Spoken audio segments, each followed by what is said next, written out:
Can you hear it now? Okay, good. Go ahead. All right, this is our pre-warm-up show for Local Biz Now. I am Joe Vagnone, and I'm going to be here the entire day with the smartest man I know, Wayne Bidelman. That's right, Wayne is back. Well, he's not really back. We zoomed him in from his retirement. We made him, I don't think we made him put any shoes on, but we did make him put his shirt on. Hopefully he has his pants on. But we're not going to see that part anyway. I doubt he does have pants. It's pajama pants. Now, Wayne, this is something you don't know. We're on the book right now live, so don't pick your nose. I don't want you making fun of me because we're on the book now. And we do it about 4 minutes in advance so people on the book can get ready to start doing that. And Chris is supposed to be here for the celebratory official 416th show. Can you believe that, Wayne, that this has been going on for 8 years now? It is hard to believe. It is hard to believe. I know you've got enough words for that many years, but the fact that people want to listen to you that long, I can't imagine. I must tell you something. I can remember like it was yesterday when you talked me in to doing this radio show. I mean, it was, and we're going to talk about it on the show.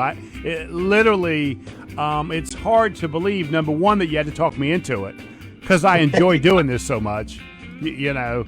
And I don't want you to tell me now, but I am going to ask you why you chose me, because this was your show. And so they handed it to you, and it'll be interesting for you to talk about that, because I've never asked you that. You know, I mean, it never came about, right? You know that's the case. Thanks for the warning. Now I can come up with an answer somehow. I'm still wondering that myself. Buddy, thanks for doing this. I really do appreciate it. Hey, Isaiah, can you switch the cameras, because I want everybody to see the gift that I got for Wayne and for you, Isaiah, a 5-foot poster of Joe. Now that, I mean, if that doesn't say thank you, I don't know what does, honestly, to be honest with you. It says a lot more than thank you. That's right, it does. You could have put your face on it and it'd been a lot nicer. Wayne, Julie's on the book, and she said hi to Wayne. She also says she misses you, and she apologizes for all the times we were making fun of you for you saying how hard it was for doing the scheduling on this show. You know? Oh. Look at this. What's Joe got right there? You know what, Chris? Chris, we're going to need another poster that has me holding a black powder cup of coffee. You're exact. I can't believe Julie missed that. I can't believe she missed that. Be nice to Julie. Be sweet to her. So, for those of you on the book, Chris Villani is with us. It really is a treat that Julie set this show up to be Wayne and Chris for our 8-year anniversary. Now moving towards 9 years. Wow. So we appreciate you being here for this, buddy. Yeah, I can remember the time you were on the air with Wayne. How long ago that was, and how quickly time has gone by. It blows me away. I mean, Blows me away. I've gotten old in this.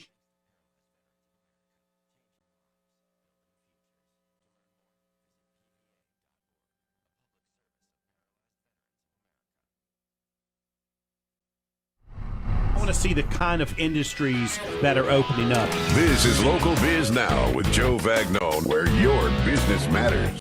Local Biz Now. You have to determine what is working, what isn't working. Joe Vagnone is a respected business broker, helping individuals buy and sell businesses. Joe has successfully owned and operated many companies in a variety of industries. This is Local Biz Now.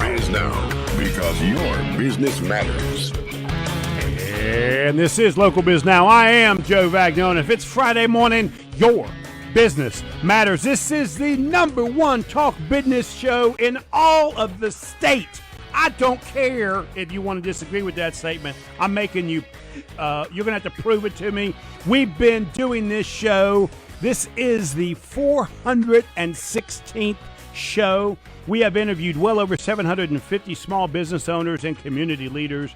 We have over 400 videos that have been, they're on the tubes somewhere. Somewhere you can get those videos as well. We are live on the book, and you can feel free to join us. I have a special treat for you today. It is no secret that this show started before me. This is not my show. The show was already here before I got here. And I'm going to do a special introduction just to remind those people that have been with us 8 years. And so here's how it goes. You are listening to Local Biz Now. I am Joe Vagnone, and I'm here with the smartest man I know, Wayne Bidelman. Wayne, my friend, thank you so much for being here for this special anniversary show, buddy. Can you hear us? Yep, I can hear you fine. Wayne brings back memories. Wayne is here on Zoom. He is retired and moved as far away from me as he can. He moved to Hilton Head Island. But to show my respect to Wayne, I wore my Hilton Head Island shirt. So do I look retirement like, Wayne? That's what I was trying to do. Yep, nice job. I like the shirt. Very nice. And I've got palm trees too. Yeah. I was already having a little aloha in my mind when I'm looking at Wayne Bidelman. I'm like, okay, I'm ready for a nice tropical vacation getaway. And that guy mumbling over there is Chris Villani. He is a co-host for the entire month. Wayne is the founder and operator of Rise of the Super Athlete. Just in case there's anybody out there in all of the villes, that's from Statesville all the way to Huntersville, that doesn't know or remember, my friend, tell them what Rise of the Super Athlete is. Okay. Well, Rise of the Super Athlete was built on a kind of a mission. We believe that every athlete deserves to win on and off the field. And we think, that if they're not winning, either or, it's not a good thing. So what I've done is I've created a program where it allows the athletes to grow, learn, and become who they are and enjoy the ride along the way. And so, Chris, there's a reason why Julie scheduled you to be here for Wayne and I's anniversary show. Yeah. Because Wayne is the one that introduced you to me. Do you remember what year that was? When I look back at my notes, it was back in 2015. That's when I started seeing the invites happen. So, Wayne, do you remember when you said, hey, I've got this hypnotist that's going to be on the show? And I said, are you absolutely crazy? And you said, no, he's really good. I really like him. Yeah, I do remember that. And it did take a while to get him on. But, the rest is history. Yeah. Well, Chris has been on the show now for this is probably the 7th or 8th time that I can remember you being on the show, buddy. Well, yeah, you've been a co-host at least twice. Well, more than that. I've been co-hosting for 4 at least years, easy a month. Yeah, about a month of easy. I look back at the numbers and stuff, and then come back in December sometimes. So, Wayne, what you don't know is when you left me high and dry, I mean, just packed up and retired to Hilton Head, well, just absolutely just devastating the entire radio market with your with your leaving. We changed the format because it was too hard without you. And that is, we only do one interview a week, and we have a co-host every month, and that co-host is responsible for bringing guests on the show. So we tweaked what we do.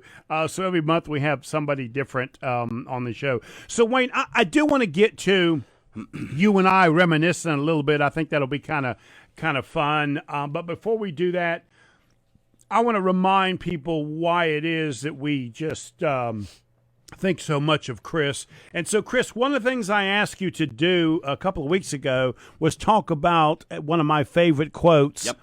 And people really liked that. Yeah.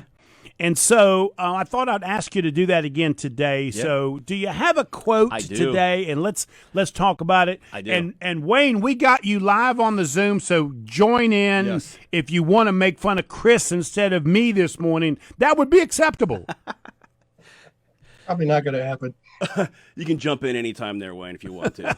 Have fun. So my quote is simple. It comes from a movie that I love, from Ferris Bueller's Day Off. And it's a quote that says, life moves pretty fast. If you don't stop and look around once in a while, you could miss it. Interesting. He reared up. You don't see this, Wayne, but he just kind of reared up like he's ready to go. Right.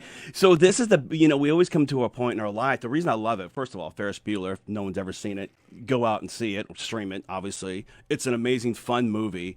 But there's a point that's valid in there that I think a lot of people, whether you're a serious business person, athlete, or just someone regular, can understand, because we can look back at our life and go, where has the time gone? We get so caught up in doing instead of being or enjoying the moment. So in other words, we'll plan a vacation, put our minds there for like 2, 3, 4, and 5 months down the road. We're looking forward to. So while we're at work, we're on vacation. But here's the ironic thing. We get on vacation, we're thinking about work.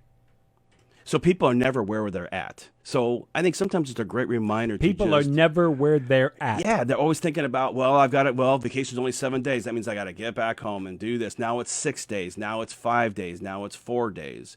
And then we end up being somewhere else instead of being where we're at right now, which is where we really need to be. And that's where the true focus and power comes from. In fact, when you look at anyone who's elite in their area, doesn't matter if it's an artist, a business person, an athlete, they learn the power of now.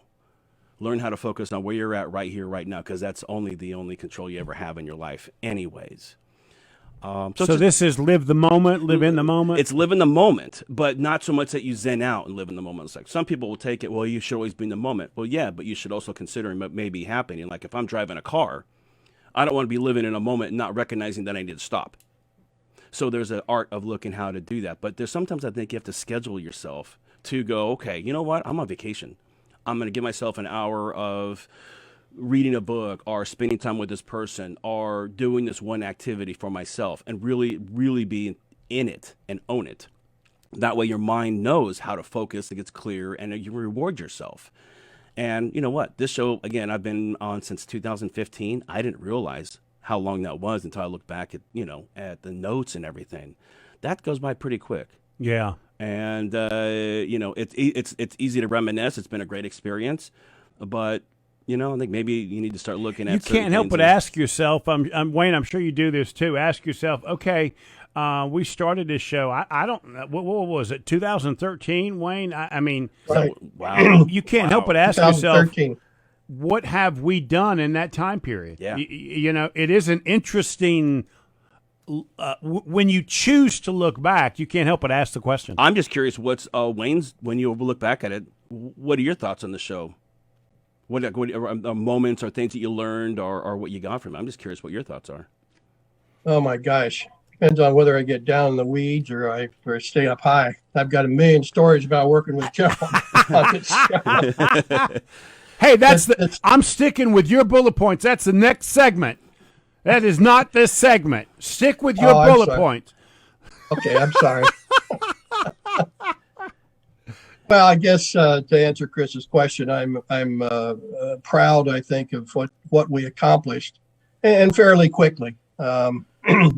Neither one of us had ever done a radio show before, and we least came up. We came up with a format that held for a fairly long time. Yeah. And but we did morph the show a bit from what it used to be, in that it used to be totally focused just on letting the locals know, what businesses were there and who they are and what they do, and we still did that. But on the other hand, we also made it a show for business owners and tried to use your experience, my coaching things to help the people, not only that were on the show, but the listeners as well. So just a quick question. What are you most proud of about the show? Yeah, you're the one that always asks the tough questions. It can be a fun question. It doesn't have to be. No, that was a jab on me, Chris. Just so you understand that. I know what that was. That was what Mark says, good radio. Because that was exactly what I was going to answer. What am I proudest of? Putting up with Joe for the 3 or 4 years that I was on the show. Yeah. That's a good answer. Let's take a break. Oh, go Well, ahead. and we'll tell some stories, but there's Okay. a reason for that. Yeah, Okay. let's do that. Wayne, let's take a break, and we come back. We'll kind of dig into that a little bit more. You are listening to Local Biz Now. I am Joe Vagnone, and you're here with the smartest man I know, Wayne Bidelman, and the founder of Rise of the Super Athlete, Chris Villani. If it's Friday morning, I'm sipping on a cup of black powder coffee, and it's delicious. We'll be right back.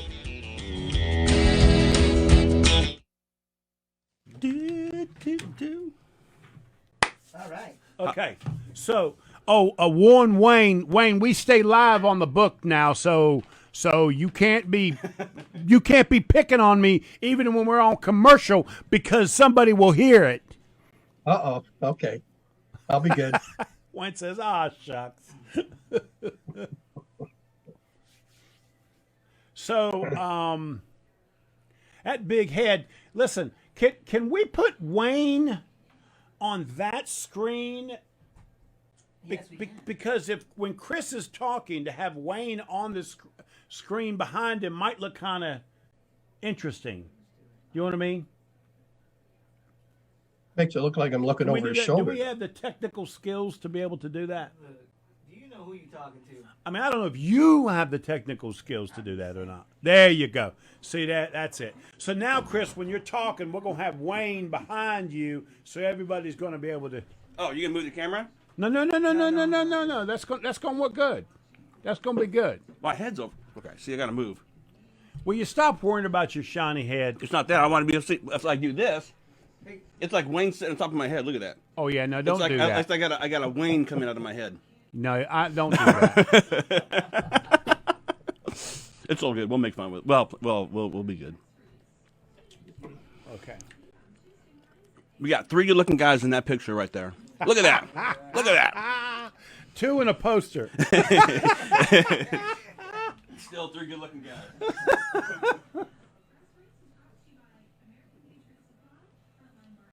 Julie just warned me, don't pick on Isaiah today. All right, here we come, Chris. Come on, Chris. You know what? He just thinks he's in charge, doesn't he? PM. And we are back. You are listening to Local Biz Now. I am Joe Vagnone, and I'm here with the smartest man I know, Wayne Bidelman, and he is enjoying the good retirement life in Hilton Head Island. And I'm here with Chris Villani, Rise of the Super Athlete. And thank both of you gentlemen for being here. Wayne, special thank you for being on the show, buddy. And you said something, Wayne, before we went to break. You did create something with this show that has been long-lasting, and it did take you some time to put this together. People seem to think this show just happens, but there's a reason why they called you and asked you to take over the show, right? The format at the time wasn't working, and it was you were commissioned to try and turn it into something that the people in the area would be interested in. And I think people underestimate the time and energy you spent trying to put something together before your first show. Do you want to talk a little bit about that? Well, the first thing I might describe is how we got started. I hadn't thought about that in a while until you asked me to be on the show, and it was back at that time. WSIC, I don't know if they still do, had a morning networking event that I was at, and I started doing some coaches corner type very short presentations at this meeting, and Brian at the time came up to me and said, "Hey, how would you like to host this radio show?" We got to talking about it a little bit, and to give credit where it's due, Brian might have mentioned you as well, Joe. It wasn't totally my idea because we had just started kind of getting together and putting some seminars on together and doing some other things, so we both thought it'd be a great thing for both of us to run the show. And really had no preconceptions as to what it ought to look like, other than maintaining the good parts of what used to be there and making some changes going forward. Just before the break, I was saying, Chris asked, "What am I most proud of?" And I said, "Well, that's working with you, Joe." And I'll use this as an example. I can remember the first show. I mean, you know me. I had a sheet of paper and I had the whole show charted down to the minute as to what we do now and what we ought to do then and whatever. And of course, I went over it with you, and you just kind of looked at it, and then we sat down at the show, and it just went wherever it was going to go. Yeah. And so, although it took me a while, I finally quit, trying to organize that at all, which was a good thing. It was a good thing. And I will say that the reason why it appealed to me that you, Joe, and I be the co-host was just like any kind of a good partnership, in my opinion, business partnerships for sure, in that you don't want two people that are the same. And you and I are definitely different styles and different kind of people. And in the end, that's what makes it work. If you totally use my style, because I can remember when I ran you was sick or something and couldn't show up and had to run the show myself. And boy, it was efficient and it flowed, but it wasn't very exciting. And then I remember the show where I didn't show up and you did it, and it had no flow whatsoever, but it was more exciting. So, if you can combine the two, which you can only do if you've got people coming at it from different ways, it can really work. And I think it did. And that was why I thought it could work from the beginning. And, I can remember, surprise, Chris, one of the times Wayne was mad at me, Sure. Surprise, Yeah. he was mad at me. And he looked at me and he says, Joe, all you do is preach. I teach. Yeah. And he said it, and he thought it was like an insult. Right. Right. Yeah, right. And I thought about it for a second, and I said, yeah. Yeah. And that really does describe us, right? That Wayne wanted to make sure every single show somebody learned something. Yeah. And I wanted to be the preacher that stood up there and said, "Amen. Can I hear an amen?" Right. Well, it's kind of a blend of a good team right there. Yeah. It was at that moment that I think we realized that as much as we both frustrate each other, we absolutely needed each other to make something like this work. So Wayne, that does bring back a lot of memories. What's funny about it is, because I had the easy end of the Jerry Lewis and thing. Lewis and it was Martin. much harder for Wayne, right? Yeah. To be able to put up with Joe than for me to put up with this really intelligent guy. Like, I knew where he was coming from. Right. I could almost predict what he was going to do and say, right? Right. So for me, it was easy to flow back and forth with him. Where for Wayne, who loves everything to be planned out and organized, you can't do that with Joe, right? So it's not till he left the show that I realized how difficult I was for him to work with, right? So bravo, Wayne, bravo. And to bring things down to the granular level, I can remember even on breaks saying, "Okay, what are we going to do?" Well, we decided we're going to do this and this in that order right after the break. And we come back from the break and Joe jumps over the first two and starts on the third. And of course, I'm sitting there saying, "Oh, wait a minute. Why did we talk about this in the first place?" And Wayne would give me those looks. He would give me those looks. Nobody could see them back then. You understand? We weren't on video at the time. Right. He'd give me those looks like, "I cannot believe you ignored everything we just talked about." That's fun.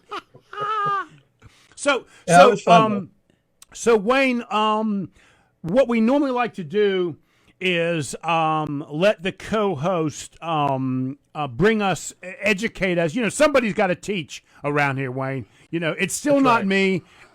Let's take a break, and we come back.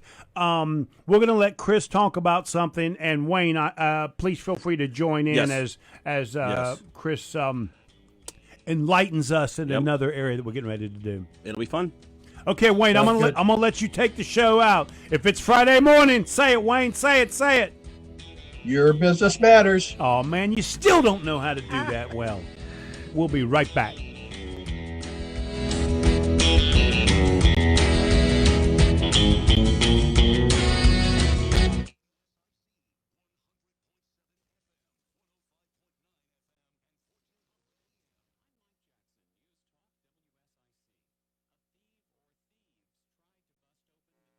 is audio still on for the book?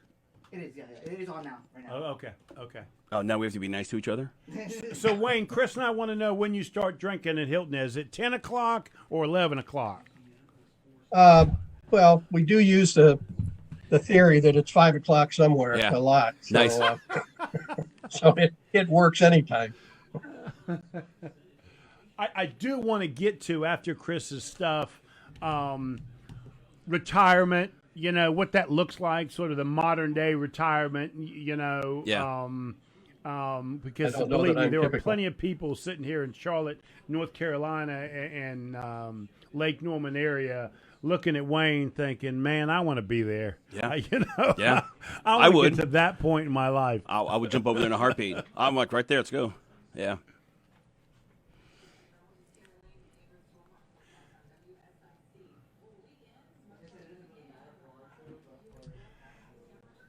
Now, did you hear Isaiah thank me at all this morning, Chris? I mean, You know what? I don't brought know. him a number 7. A number 7. I mean, You think that would be raving fan status right there? I To brought me, him a number 7. Wayne, do you remember every weekend I had to take the boys to breakfast? I'm a Yep. kind of guy that knows I rub people the wrong way, right? I know that about me. come on. It's a strength of mine that I know, right? No. And I've learned that if I bring them a little breakfast, So I brought Isaiah a number 7 today. I mean, I didn't do the number 3. I went all the way to number 7 today. Wow. And Chris, did you hear him say thank you or anything with that number 7? I don't know if he did, but when I walked in, he had a smile on his face. Joe, thank you.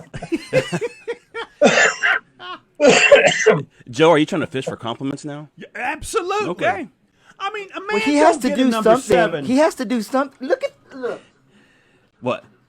Look at that big poster he has. You understand? I'm gotta leaving. move out of the way here. That is my anniversary poster that I made for Isaiah. I'm leaving that for him. He's going to get to see Joe every day of the week now. I mean, Wow. what a treat. What? Yeah. Jeez. What a treat. Let me tell you what, Chris, I'm going to need your help with. What's that? We got to get that poster out of here before Pat gets here. If Pat Shannon sees that poster, he will burn it. I'm just telling you that right now. That poster's got to be out of here before Pat gets here. Hey, as long as he brings, we can bring marshmallows and some chocolate bars, and we can have a nice little s'mores and stuff going on. Graham crackers. Oh, my goodness gracious. Wayne, I cannot believe this is show 416. Unbelievable. I know you and I never thought this show. I mean, you and I thought after a month or so we were done. Yeah, that's true. In the last That's 2 true. years, I had to keep talking you in to keep coming back. You kept saying, Joe, I'm tired of this. This, all of these interviews. Wayne had to do 2 interviews a week. Right. Right. So he had to Yeah. not only find them, Yeah. right, but schedule them. Because back then they didn't know what the show was all about. Back then they didn't even know where WSIC was. Right. And we so- gotta Yeah, go so up I had there to draw a map and everything. Yeah. And so Wayne used to tell me, Joe, this takes me hours to do that. And, of course, I used to say, come on. All you got to do is send them an email and they show up. Yeah. No.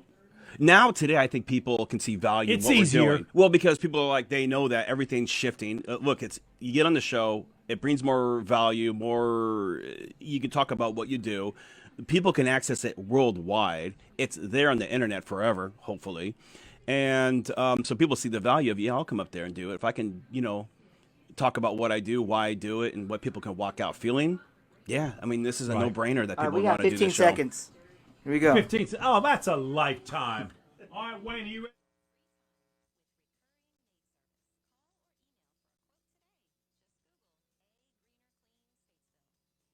Get the latest.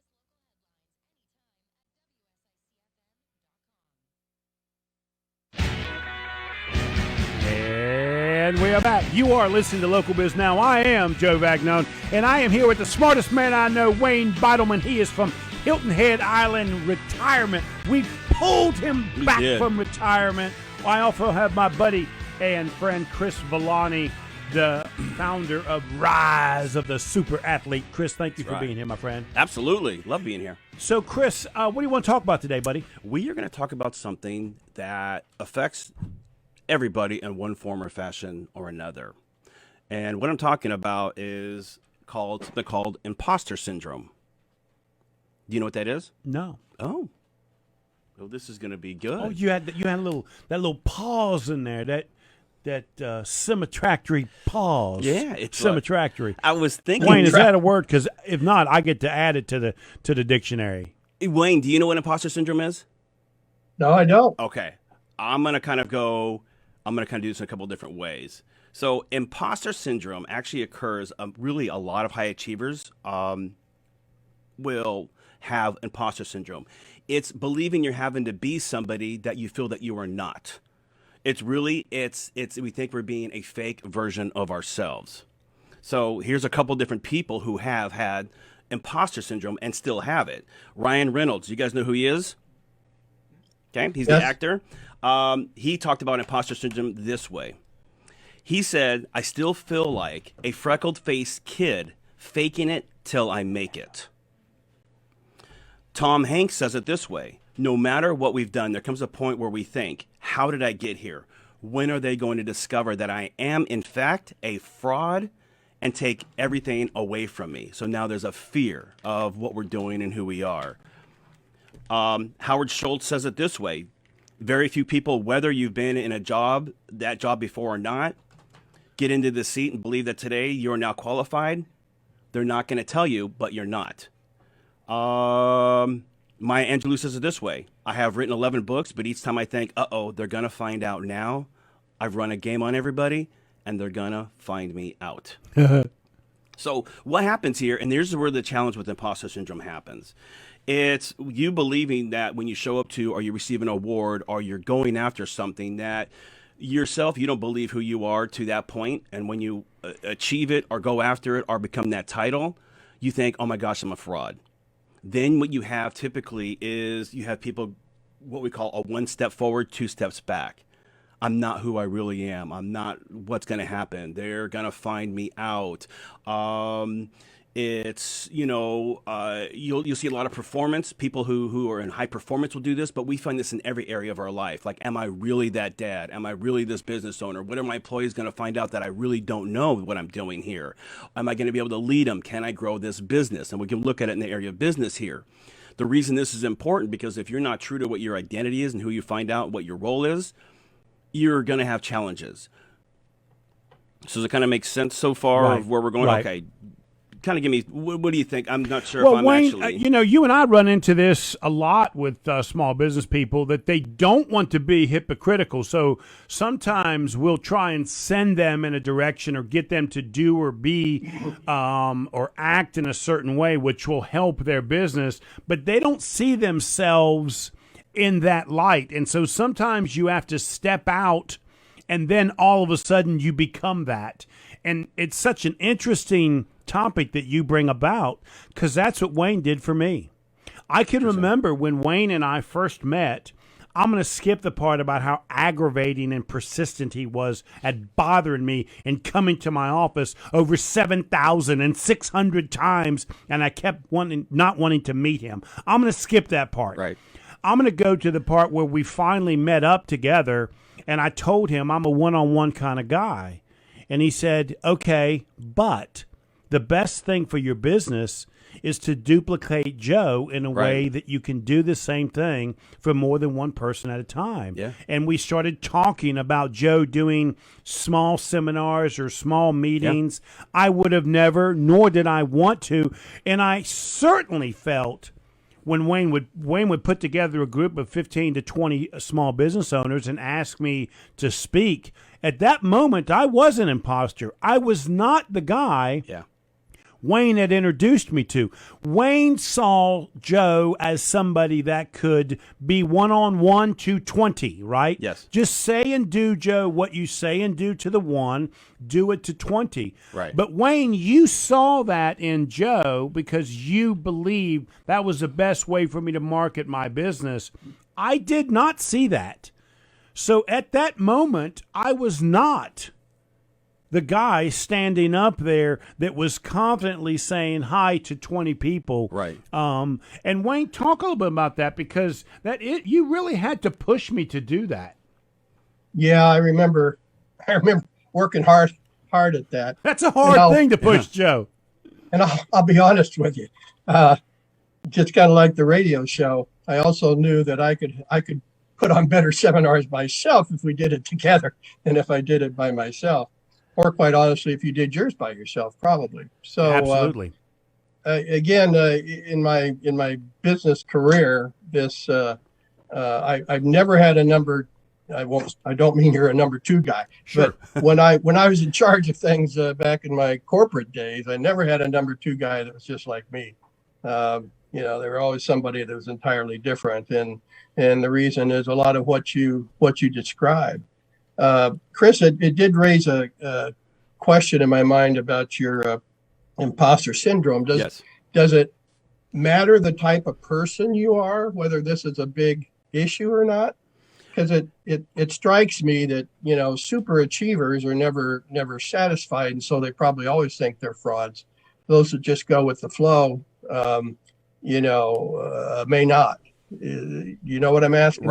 Right. So anything where you think you have stakes in the game, I'll say it this way. Anytime you think you have stakes in the game where you're going to receive an award or a salary or, I'll even look it down to a mother or a father who, and in the end, people can look and go, boy, you're a great mom. You're handling this so well. Or you're a great dad. You're doing so well. But in their mother or father's eyes, they're like, oh, my gosh, if they only knew. Right. They would, you know what I mean? So this happens to everybody. On the show, of course, it's business, and I work with athletes. I see it there, and it screams big, because if I'm working with somebody, I have to know that they feel that if they go out and they go in that national tournament, or they're trying to be top 15 in the United States or whatever else, while they've done the training, what typically happens is like, boy, man, if they really know my thoughts and who I am and what I'm doing and my struggles and everything, they would not be giving me this award. They would not allow me to do this. They would probably just talk about me and post about me everywhere. And what you have to do... Unlike me, I'd say, wow, I really wish this award should be bigger. Yeah, you could say that. Poster and that's for you compensating. It's for you compensating and stuff. But it really comes down to is, am I worthy? And if people find out about me, am I this person?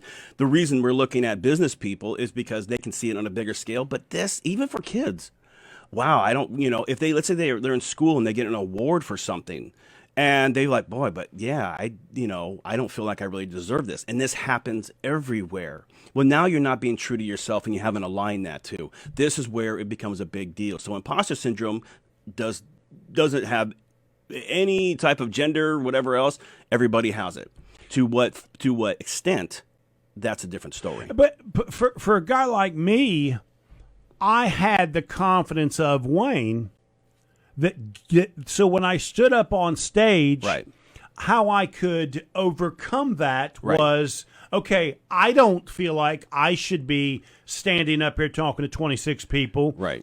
About this, yes. But he does. Yes. So he gave me the cover, right? You know what I mean? To be able to do that. Right. Wayne, exact same thing on the radio show. I mean, goodness gracious. Who does think they have what it takes to stand up here and talk to thousands of people and tell them about small business, right? I mean, it really required me to take the confidence you handed me to say, yeah, you can do this. Because it certainly wasn't Joe holding up the flag saying, I can do it, I can do it, I can do it.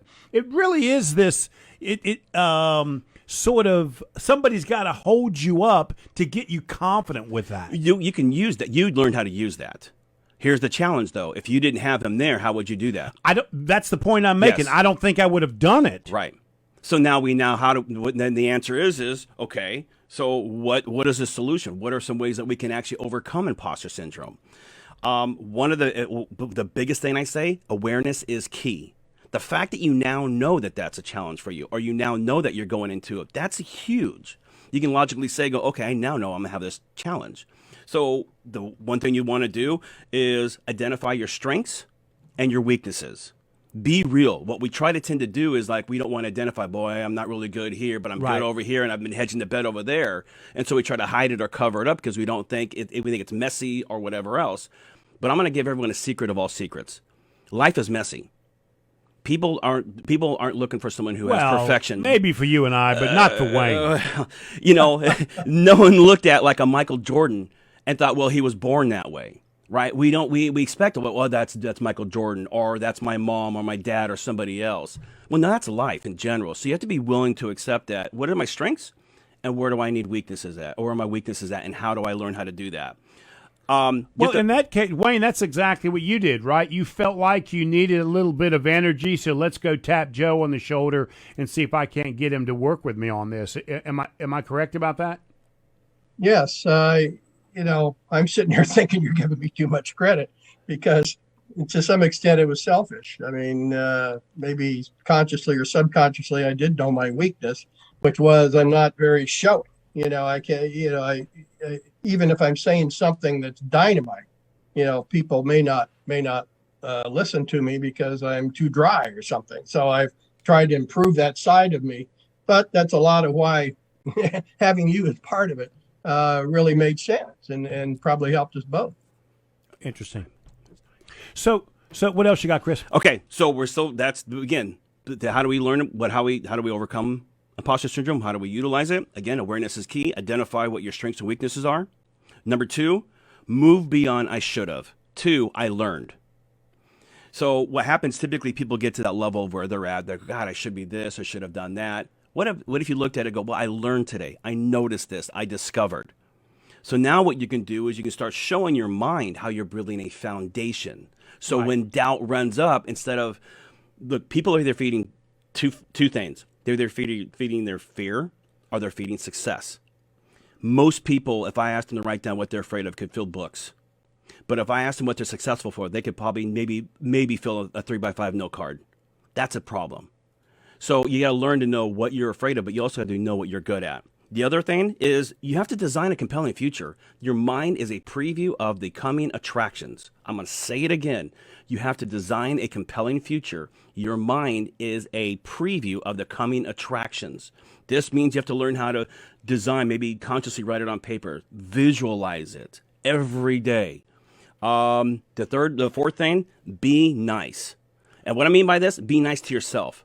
We wouldn't treat our moms or dads or loved ones. Wayne would fail that, but right. Okay. We wouldn't be mean to our loved ones, but yet to ourselves, we beat ourselves up like we're not worth anything. You got to be nice. The last one, enjoy the journey as much as the destination, and that's going to wrap back up to the Ferris Bueller quote. Where it's one of those things where we get too caught up in the future and everything else, and we don't learn the present here. So, again, enjoy the journey as much as the destination, because where you're at then will be where you're at now. And you've just been listening to the founder of Rise of the Super Athlete, Chris Villani. Let's take a break. When we come back, we're going to talk some more about the spectacular, the marvelous, the unbelievable local Biz Now, and how it is a sensation overnight. It just took 8 years and Wayne's persistence. That's right. If it's Friday morning, your business matters. We'll be right back.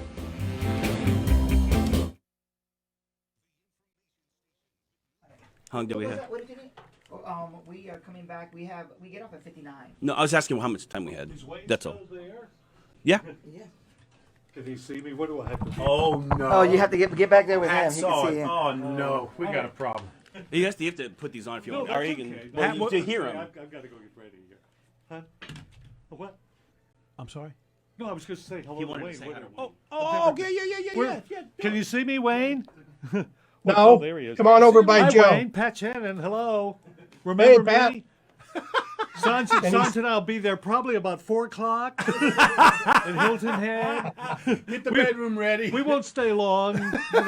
Christmas sounds good. Okay, Too, so. look me up. I can't hear him. Oh, well. Bye, Wayne. I'll let Chris come back now. That's all I wanted to say. Good to hear you. Okay, here I go. Sorry, I didn't mean to run Chris out.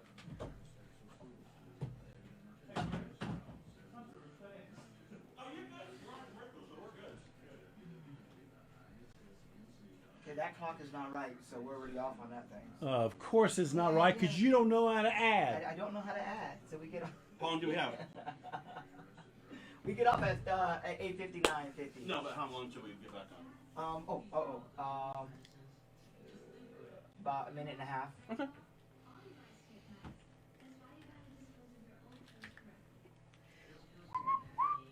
Joe, was that clear about imposter syndrome? Excuse me? Was it clear about imposter syndrome? Yep. Yep. That was good.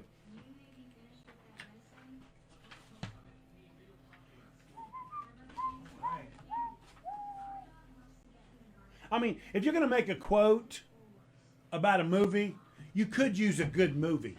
You understand? What? Like Rudy, you know, Rocky, you know. Yeah, but I mean, those Ferris are- Bueller. It don't instill any kind of like life lesson that I want to attach on. You understand? So you wanted Rudy, so, on the other hand. So what you're saying is you're too intellectual You're 5 foot to nothing. have. 100 and nothing, not a speck of athletic ability, and you hung in with the top team in the country. Now that is a quote. Ferris Bueller. I mean, come on, man. Oh my gosh. I think that's great. I'm done with you. The fact that you didn't even learn about this quote at all, it's like, wow. I don't even know what to say. He was turned Or the off of Ferris Godfather. Yeah, that's right. Yeah, but the problem is they're cliche. When They're pull me cliche. back in. They're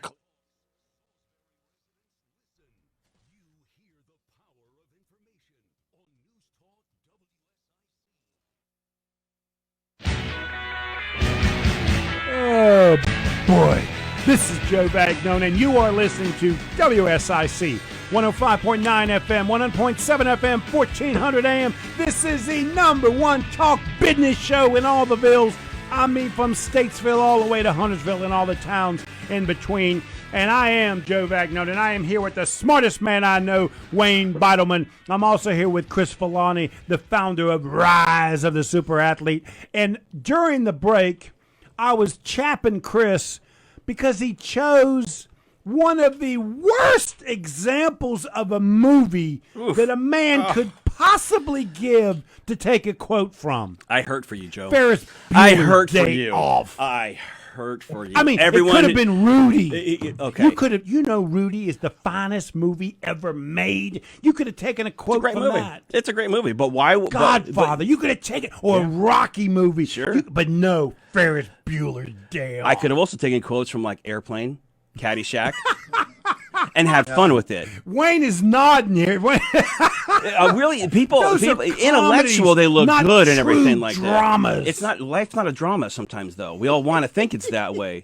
But it goes back to what I'm thinking. Your belief is you have to have this seriousness with it when life in retrospect is a lot of fun and messy.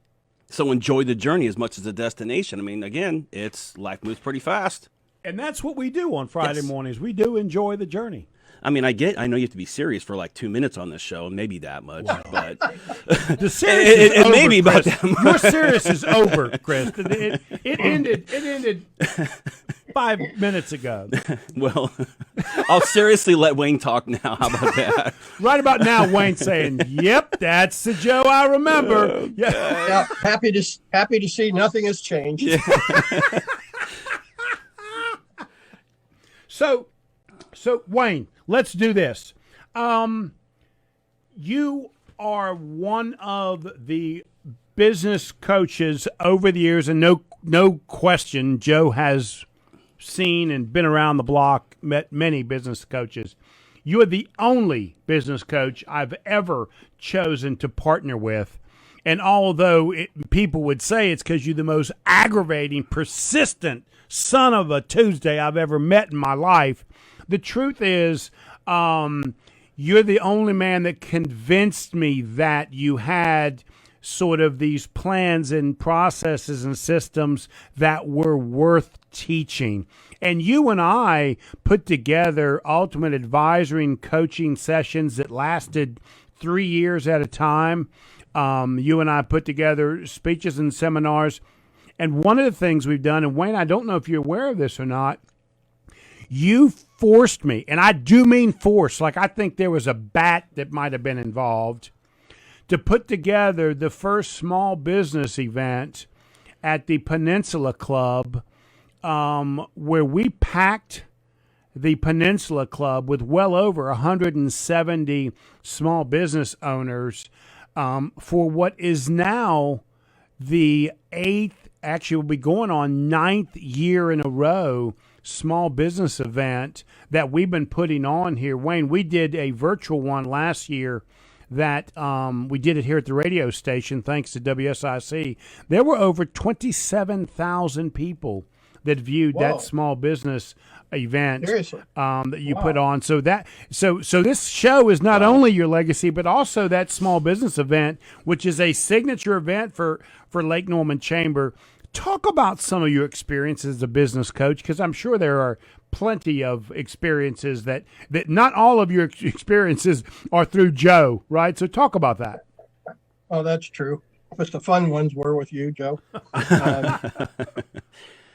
I guess before I say anything, because I've been out of the business on a day-to-day basis for a while, I'm not up to speed on statistics and stuff. But the effect of this pandemic on small business owners it's just got to be so painful. It just really really bothers me, and I wish there was something I could do about that. But that doesn't answer your question. But I just have to say that I'm pained about that. I certainly see it on Hilton Head because it's basically a service based economy, and of course, virtually all those were closed for a long time. But anyway, back to your question. I'm intrigued by some of the things you've said, some of the things Chris has said. I'm going to start with a couple of my challenges. One is that, in fact, I think it was on last week's show, Chris made the comment, you were talking about him helping you lose weight and how Chris never told you what to do. And that saying that resonated with me because I learned a long time ago that in the coaching business, the best way to help a client is to help them figure things out for themselves. Yes. So that number one, they learn from it. And number two, they don't need you the next time the situation arises. And that I think is very important. And if I was to fault myself, and you'll laugh at this, Joe, probably one of my failures is there were times when I could see what needed to be done to fix this or that or something else. And so I got too pedantic. I got too, I was more telling them what to do than helping them see it, which probably caused my failure. But in those situations anyway. But one of the best coaching situations that I had might surprise you, and that is it was a client that I lost. And it was someone who had a day job, but they wanted to they had grandiose plans on something that they wanted to do that was related to what they were currently doing, but entirely different. And so I forced them to go through the planning process that Joe recognized, Joe. And what it did was it squeezed out the fact that he just wasn't going to be able to handle it. And in fact, it had more to do with his family. He had a big family, and he knew that if he tried to do this, it would ruin the family relationships because he would be working 24/7. And so I can remember leaving a coaching session, and my phone rang, and I answered it, and he said, "Wayne, I just can't do this." And so I feel good that I helped him see it. Bad that I ended up losing him as a client because he didn't need me anymore. But it's a good example of what it is that we're supposed to do. And if there's one thing that coaching taught me, because as you know, that was my first effort at being my own business owner, is that the ones who think they can do it all on their own are bound to fail. Some have everything that it takes, but few do. Yeah. And the ones that I hope they get too much of an imposter syndrome. Yeah. They recognize that they're chomping on something that perhaps they don't really know, And and of course, there's been books written about this, so I'm not saying anything new. But particularly the aspect of where just because someone's really good at something, they think they can start a business. In fact, one of my favorite quotes is, just because you're good at the work of the business doesn't mean you're good at the business that does the work. Yes. In other words, and the book that was written, I forget who wrote it, about the pie maker. They were a great pie maker, so they opened up a store and failed miserably. So just because you're good at what the business does doesn't make you good as a business person, and in most cases could really use some help. Whether you pay a coach or whatever, reach out, admit that what you don't know, and get some help. And I guess the only other thing that I would add as to what the biggest problem with both businesses, which also explains, Joe, no offense as to why I wanted you under my wing, is that marketing is probably the biggest weakness of almost every independent business owner, because it's not natural for a lot of people. And the reason I'm so persistent at seeing you is that I was forcing myself to reach out and network and see people and whatever. It was not natural for me, and I hated it. But I had to learn to do it. So you getting help with marketing or learning what you need to do or whatever is probably the key ingredient to any business success. You know, Wayne, it's so interesting to hear a guy like you say how you hated networking and reaching out to people, because before you left, you were the number one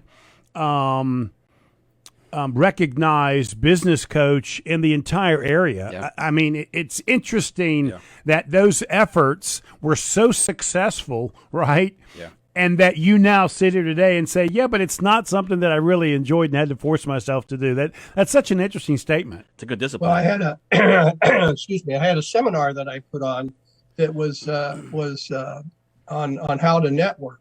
And the point I was making was that those that think they're good at networking probably aren't, and those that don't think they're good at networking but are willing to learn are the more successful. And I wrote a whole paper on you know me, all the steps. I was going to say, you don't surprise me. You wrote a whole white paper on it, Wayne. You got 20 white papers. Shock on that. Well, the point is, if you're willing to learn and you figure out what's the right way to do it, and you do it, it can be successful. If you just think you're good at networking because you've got the gift of gab, it certainly helps you. Thanks, Wayne. I appreciate it, buddy. We got to cut this, my friend. Got it. Wayne, I love you, buddy. Thank you, my friend. Great seeing My you, Wayne. pleasure. This is Friday morning, and you're listening to the smartest man I know, Wayne Bidelman. We'll see you next week.